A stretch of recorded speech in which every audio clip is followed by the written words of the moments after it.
ভরা সন্ধ্যাবেলা গোধূলি লগ্নে বিষখালী নদীর পরে আমরা ঘুরতে এসেছি, যেখানে গোধূলির আভা, লাল আভা দেখা যাচ্ছে। সুন্দর মনোরম প্রাকৃতিক পরিবেশ, যেটা মনোমুগ্ধকর, দেখলেই প্রত্যেকেরই ভালো লাগবে। পাশাপাশি এখানে কিছু লোকজন এসেছে ঘুরতে সন্ধ্যাবেলা, সন্ধ্যার পরিবেশকে উপভোগ করার জন্য। এই যে আমরা দেখতে পাচ্ছি কিছু লোকজন এসেছে, এক লোকজন ছবি উঠাচ্ছে। সুন্দর সন্ধ্যাবেলা সেই মনোরম প্রাকৃতিক পরিবেশকে ক্যামেরাবন্দি করে রাখার চেষ্টা করতেছে অনেকেই, যেটা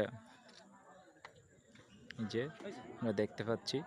এপাশে একটি পল্টন, যেখানে কিছু লোকজন বসে আছে, সন্ধ্যার পরিবেশকে উপভোগ করতেছে, সুন্দর মনোরম প্রাকৃতিক পরিবেশকে উপভোগ করতেছেন।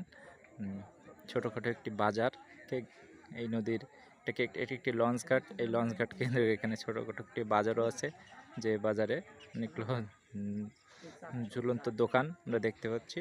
এই দোকানগুলোতে চা সহ অন্যান্য জিনিস পাওয়া যায়। সুন্দর পরিবেশ।